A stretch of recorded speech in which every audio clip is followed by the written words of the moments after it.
Depression can be quite tricky for a lot of people, and folks might find it difficult at the beginning when you're first experiencing depression symptoms to know what to do and how to manage that time.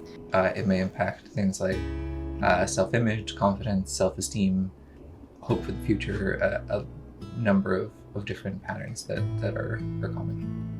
You're like, who is this person?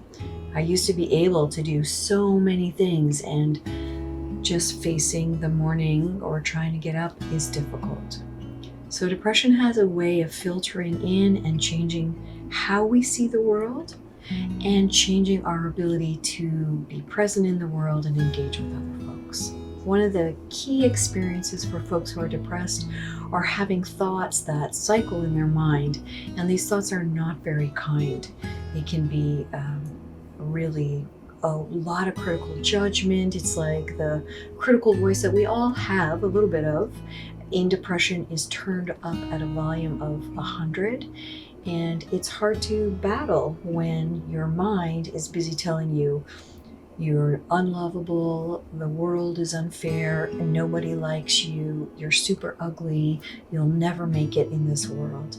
A higher likelihood of noticing or fixating on certain negative qualities of ourselves, about the world, about our situation, and so that can take up a lot of space that doesn't leave as much room for the positives. So when we are able to look at ourselves with self-compassion, with kindness, with soft-heartedness, that might look like, today's a hard day. Or it might look like, in this time of depression, the thing I just went and did was a real win. Because yesterday I couldn't do that, and today I did it. Being able to find people who can meet you where you're at and kind of match the energy that you're bringing. So even if you're not super energetic, having people who are fine to sit with you in kind of whatever state you're in can be a great way of still connecting with people even when you're not up to or you're not feeling your best. I think the power of defining what your meaning is and what your purpose is, or even what you have to contribute right now, is that it gives us a stronghold. It gives us something to remember that's different than the critical thoughts in our mind. One of the things that is amazing about depression is that it has very common thought patterns. And all of us have some of these thought patterns, but during depression, these thought patterns escalate and they really take over. So those thought patterns might be something like all or nothing thinking. If I can't do everything I used to do, why bother doing anything? If a friend doesn't text me, if I'm feeling depressed, I might have a reading or explanation of that might be more negative, or it might be that they don't care about me, or they're not thinking about me, or I'm not a good friend and so it's not worth reaching out to me. To be able to push back on those or restructure some of those thinkings in order to offer alternative explanations or not kind of give ourselves over to some of those negative readings of those situations can help us balance it out. In the same way that depression creates a negative filter for how we see ourselves, it also creates a negative filter for how we see other people.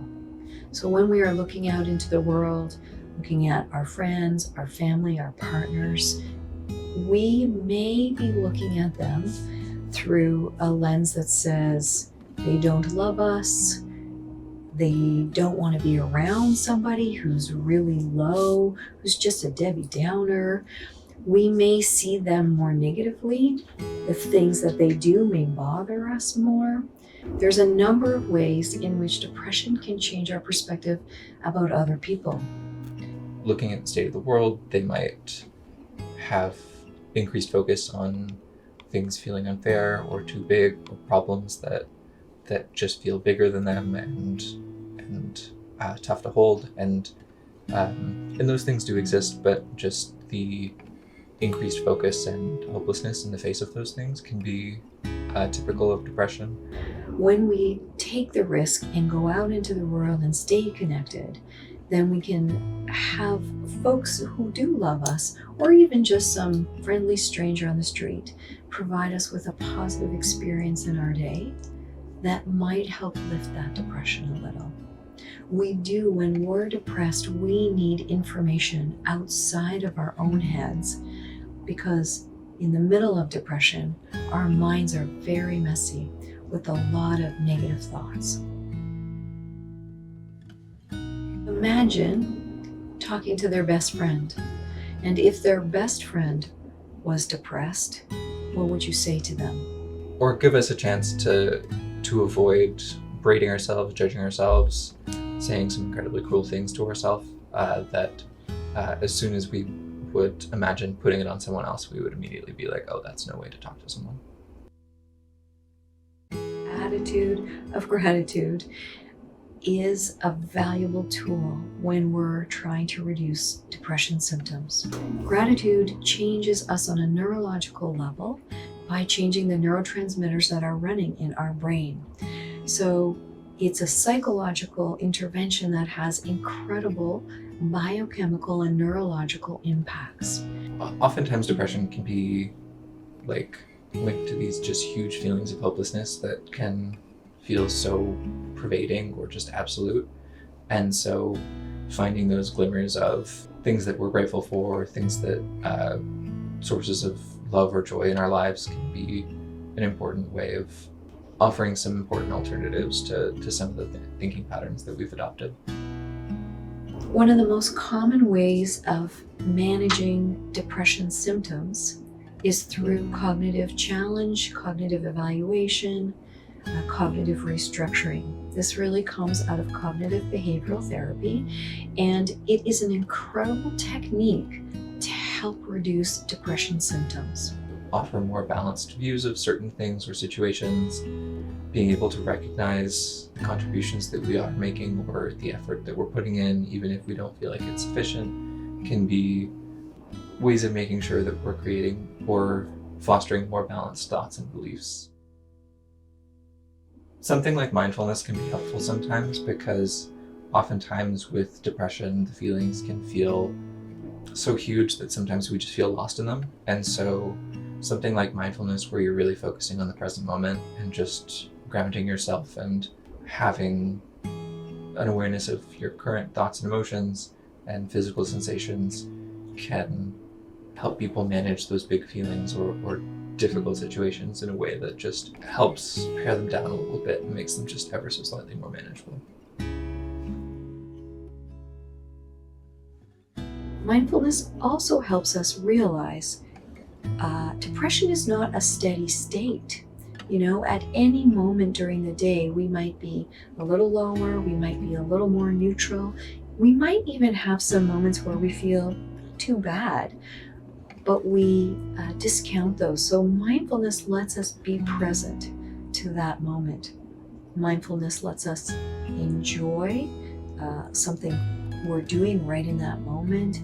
It lets us enjoy some physical pleasure, or kind of just the ease. Like, if I'm mindful and I bring myself here to this moment, even though I am depressed, I might realize this moment is actually okay.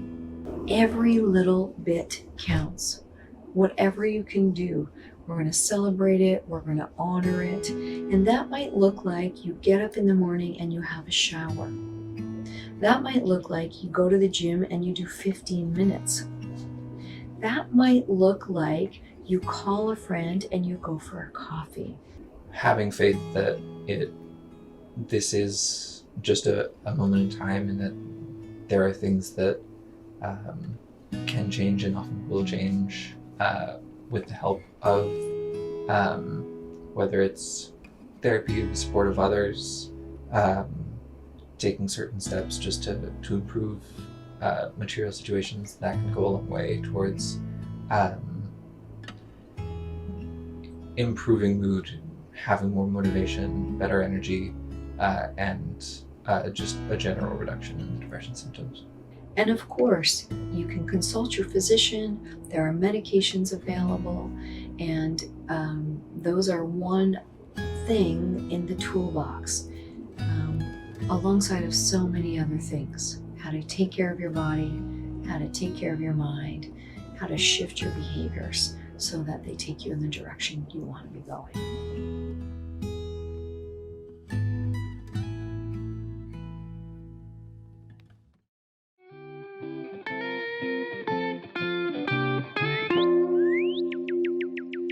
Redbird Therapy.